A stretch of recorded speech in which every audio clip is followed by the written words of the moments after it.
আজকে আমার রেসিপি ধোকা দিয়ে আলু শসার পাতলা ঝোল।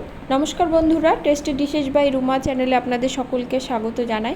ধোকার একঘেয়েমি রেসিপি খেতে খেতে যদি বোর হয়ে যান তাহলে একবার এভাবে আলু শসা দিয়ে ধোকার রেসিপিটি ট্রাই করতে পারেন।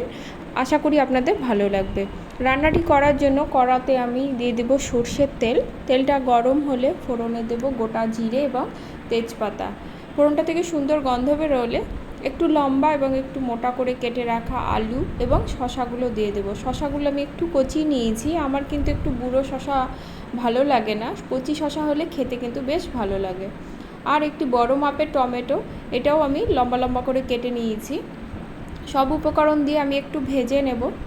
সবজিটা আমার ভাজা হয়ে গেছে, এবার আমি এর মধ্যে দিয়ে দিব মশলা। মশলার মধ্যে আমি নিয়েছি জিরে এবং আদা বাটা। এখানে আমি বাটা মশলা ব্যবহার করেছি, আপনারা চাইলে গুঁড়ো মশলাও ব্যবহার করতে পারেন। আর দেব হলুদ। আমি যেহেতু কাঁচা লঙ্কা ব্যবহার করব সেজন্য কিন্তু আমি ঝাল লঙ্কা দিইনি, কাশ্মীরি লঙ্কার গুঁড়ো ব্যবহার করেছি। আপনারা ঝাল খেতে চাইলে ঝাল লঙ্কার গুঁড়ো ব্যবহার করতে পারেন। স্বাদ অনুসারে দিয়ে দেব নুন। সব উপকরণ দিয়ে মশলাটা একটু ভালো করে কষিয়ে নেব। মশলাটা দেখুন আমার বেশ সুন্দরভাবে কষানো হয়ে গেছে, তেল ছাড়তে শুরু করেছে। এবার আমি এতে দিয়ে দেব জল। জলের পরিমাণটা একটু বেশি দেব, যেহেতু আমি একটু পাতলা ঝোল রাখতে চাইছি। ঝালের জন্য 3 থেকে 4টে কাঁচা লঙ্কা দিয়ে দিব।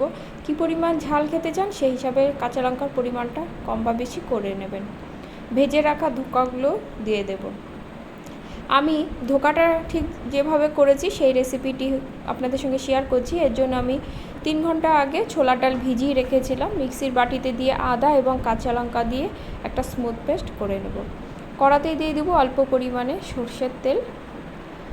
তেলটা একটু কড়াতে মাখিয়ে নেব। এবার এর মধ্যে দিয়ে দেবো হাফ চামচের মতো হিং, আর দেব গোটা জিরে এবং কালো জিরে। বেটে রাখা ডাল পেস্টটাও দিয়ে দেব। আর দেব হলুদ, লঙ্কার গুঁড়ো, জিরে গুঁড়ো, ধনে গুঁড়ো, স্বাদ অনুসারে নুন, অল্প পরিমাণে চিনি। সব উপকরণ দিয়ে এবার আমি ভালো করে ডালটা কষিয়ে নেব।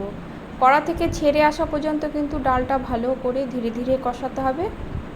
গ্যাসের ফ্লেমটা কিন্তু মিডিয়াম টু লোতেই রাখতে হবে। মোটামুটি 5 থেকে 7 মিনিট ডালটা ভালো করে কষিয়ে নিতে হবে। ডালটা যখন কড়া থেকে ছেড়ে আসবে তখন গ্যাসের ফ্লেমটা আমি অফ করে দেব। একটি থালে অল্প সাদা তেল মাখিয়ে নেব।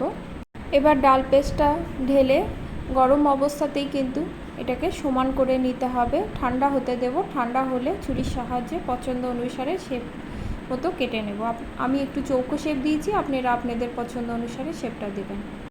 এবার কড়াতে সর্ষের তেল দিয়ে ধোকাগুলো লাল করে ভেজে নিতে হবে। একটু ধীরে ধীরেই ধোকাটা ভাজবো, এতে ভেতর পর্যন্ত ভাজা হয়ে যাবে। আজকে আমার এই ধোকার রেসিপিটি আপনাদের যদি ভালো লেগে থাকে লাইক কমেন্ট করবেন এবং সাবস্ক্রাইব করে পাশে থাকবেন, এই অনুরোধ রাখছি। আমি কিন্তু আমার সকল রেসিপি একটু সহজ সরলভাবেই করার চেষ্টা করি, এতে নতুন রাঁধুনিরা আশা করি উপকৃত হবে। ঝোলটা 7 থেকে 10 মিনিটের মতো আমি ফুটিয়ে নিয়েছি। ঝোলটা কিন্তু অনেকটাই কমে এসেছে। আলু এবং শসাটা সুন্দরভাবে সেদ্ধ হয়ে গেছে। অল্প গরম মশলার গুঁড়ো এবং ঘি দিয়ে দিলেই আলু এবং শসা দিয়ে ধোকার এই রেসিপিটি তৈরি হয়ে যাবে। নিরামিষ দিনে একবার এই রেসিপিটি তৈরি করার অনুরোধ রইল। আশা করি আপনাদের এই রেসিপিটি ভালো লাগবে। আমার ধোকা দিয়ে আলু শসার ঝোল হয়ে গেছে। এবার একটি পাত্রে ঢেলে নিয়ে ঠান্ডা করে পরিবেশনের পালা। আজ তাহলে এ পর্যন্তই, দেখা হবে পরের কোনো রেসিপি নিয়ে। সকলে খুব ভালো থাকবেন। ধন্যবাদ সকলকে।